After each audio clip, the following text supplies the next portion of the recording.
Let's start with some of the supplies you'll need. A ruler, a mat, some scissors, a heat iron, a hole punch, and some PVC vinyl.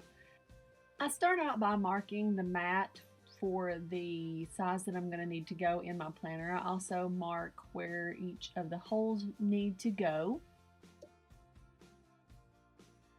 Then I use the ruler to mark the size that I am going to need.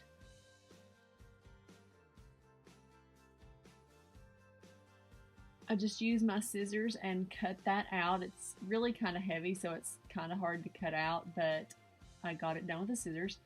The next I tried to use the regular hole punch, but apparently when I had done this before, I'd used a different hole punch, so that one was not strong enough to get the holes in this mat, so I had to break out the Crop-A-Dile because it will cut holes in just about anything.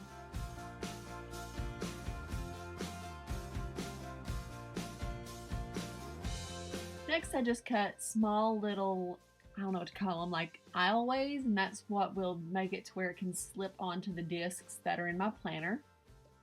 The next step is a little tricky because you are working with clear vinyl. It might have been easier if I had put my cutting mat there because there are lines on my cutting mat, but since it's clear, it's, like I said, it's kind of tricky anyway, so I just used my ruler. And the way I did it was I cut the full sheet that I would need. I didn't cut multiple sheets, I just cut one and doubled it up to where I would fold it over, and then the top that I would fold down. I put that, and that's what the little marks on the side are for, is my front and back and my envelope top.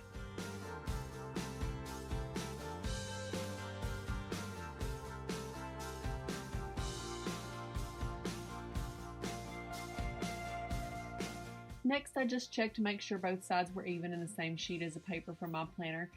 I then use the scissors and cut out the vinyl square for the pouch.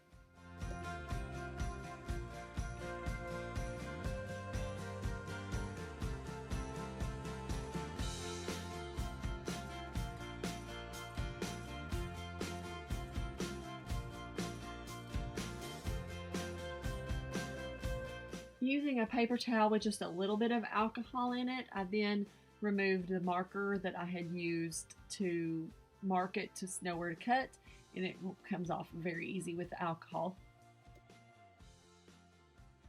Since the lines for the size of the front and back were on the part that I cut off, I had to remark them, and then I just folded it up, and then I unfolded it and cleaned the little marks off with a little more alcohol.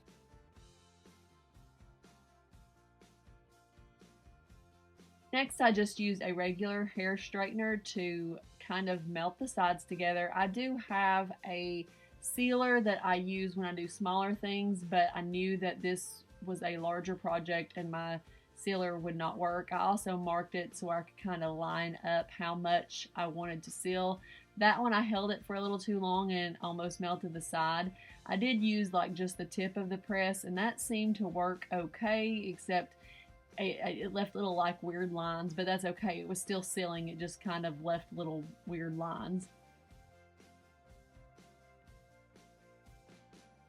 Even though the bottom was sealed because I folded it over, I did want it to be kind of flat right there, so I was just measuring to make sure that this was the same size as the paper, and I marked off how much of it that I wanted to use on the hair straightener, and so it would be a flat surface to work with to attach it to the part that I was putting in the planner.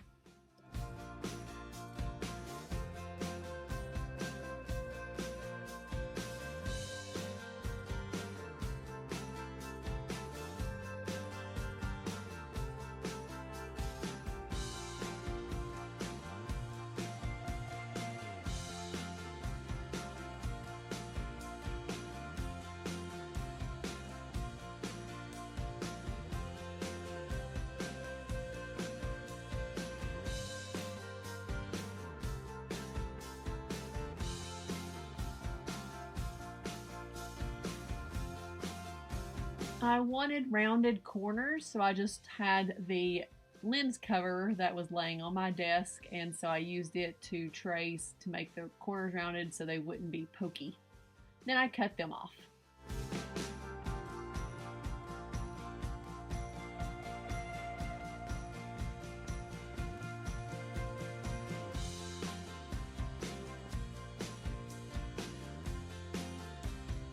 I adhered the little piece that's going to attach this in my planner with some E6000 glue. I didn't put that in my supplies at the beginning. I just forgot to get it out of the drawer to begin with.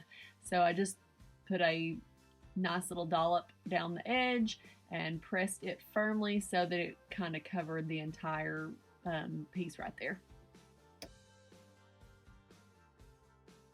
The next couple of steps are completely optional. I've had this duct tape in my drawer for ages and I've never used it, and I didn't really like the way the two pieces looked where they were attached, so I just used this tape to cover it up. It had nothing to do with holding it on, it was just covering up because I didn't like it the way it looked from this side.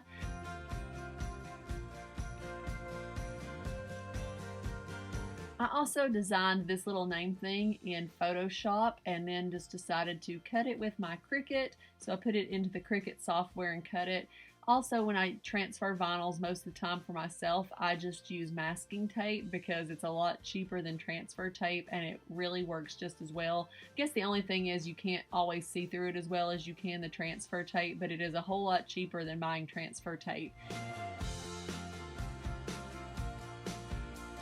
The final step in this project is attaching the snaps for the closures. I have never put this kind of snap on anything before, so it was definitely a new experience for me. There were limited instructions that came with the snaps that I bought, but I had watched a couple of videos. I did intend to mark the hole for the second piece before I put the snap on, and then I got to working on it and forgot that that's what I was going to do, so I had to mark it after I put the top of the snap on. But it's okay because it seemed to work okay just as well. When I did the second side, you'll see that I did mark it after I had poked the hole for the first piece, and that way it worked out a little better that way.